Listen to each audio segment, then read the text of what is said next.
Hello everybody, my name is Miguel. Welcome back to the channel. This is SoCal Watch Reviews. If you are new here, welcome. If you are a reoccurring viewer, welcome. Please, hey, do me a favor and subscribe to the channel. We hit 4,000 subscribers. We want to get to 5. Help me get there, and more opportunities, more videos will come, and opportunities for me with companies, so I could keep bringing some really cool products. But anyway, before we get into the video, I want to let you know that this watch was sent to me by Timex, but that won't affect the review in any kind of way. So before the whole moon swatch craziness, there was this Q Timex reissue. I remember when it came out, it sold out immediately, and resellers wanted an arm and a leg. In fact, I made a video about it back in the early days of the channel, link in the description. So what was it about this Q that made it so popular? Well, first, the fact that this watch actually existed in the 70s and it was now being reproduced with modern materials.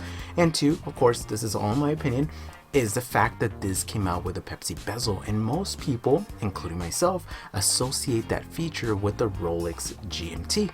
So let's dissect it. The fact that you can have a vintage watch with modern materials and you can wear, and you can get the feel of a GMT watch from a respected watch brand at an affordable price, honestly, in my opinion, was a no-brainer and a recipe for what made Timex what Timex is now, popular again with the watch community.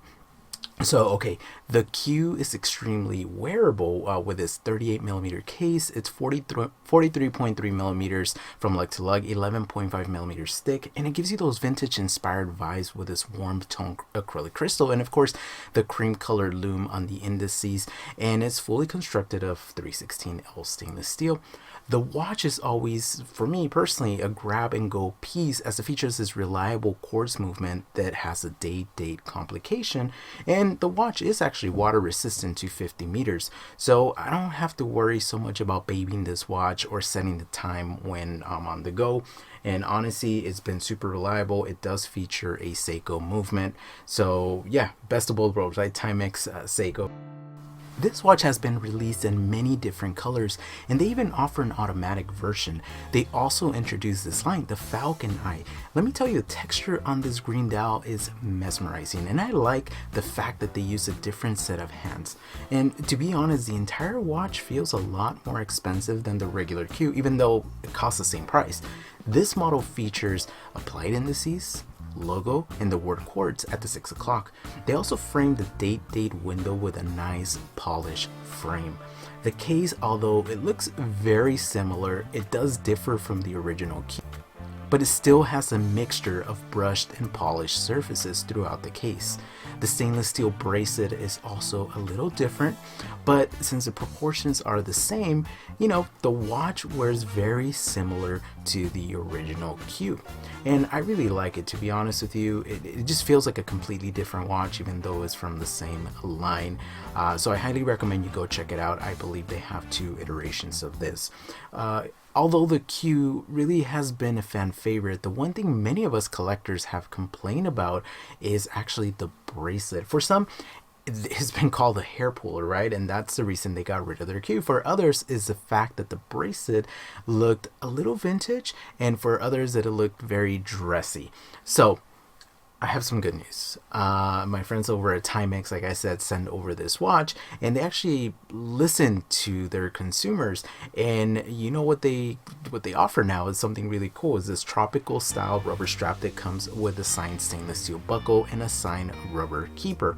They offer this strap for both the Pepsi version as well as an all black version of the Q. My wife actually never wore my old Q due to the bracelet. She didn't like it. She thought it was too vintage, but now when she saw this with the new rubber strap, she's like, hey, let me try it on, and it's so comfy. It makes a watch just so much more wearable, and she's actually been wearing it and loving it. So the watch with the rubber strap costs $10 more than the one with the bracelet, and Timex, unfortunately, at this time don't have any plans to just sell the rubber strap. Therefore, the only way to get your hands on one of these is to actually buy the entire watch. Therefore, if you already own a Q, you may consider picking this one up for your significant other, or otherwise you can certainly wait and see if Timex, sees enough demand from the collectors to offer this strap as a standalone product. So please comment below and let me know your thoughts on that. That way maybe they could see you know, enough people asking for it and make it a reality for us. But anyway, overall, no matter what the Q Timex you end up picking up, I personally really recommend them. They're fun, inexpensive, and come from a brand with a long history. Not to mention the Timex, always makes it into the list of the most recommended watches from all your favorite content creators, including myself. So anyway, I really appreciate your time, and please don't fall victim to the hype of any watch. Don't pay over retail. Always pay retail or below retail is the wisest thing you can do financially. And this hobby should really be enjoyable and not snobby at all. So just keep it fun. And yeah, thank you so much for watching the channel. I hope you enjoyed it. I really do recommend the strap. It's really, really comfy. So if you sold your Q, pick one up. And if you already have a Q, yeah, it wouldn't hurt to have another one. Or like I said, just wait for them to release another rubber strap. But anyway, as always, my friends, stay healthy and stay humble. See you on the next one.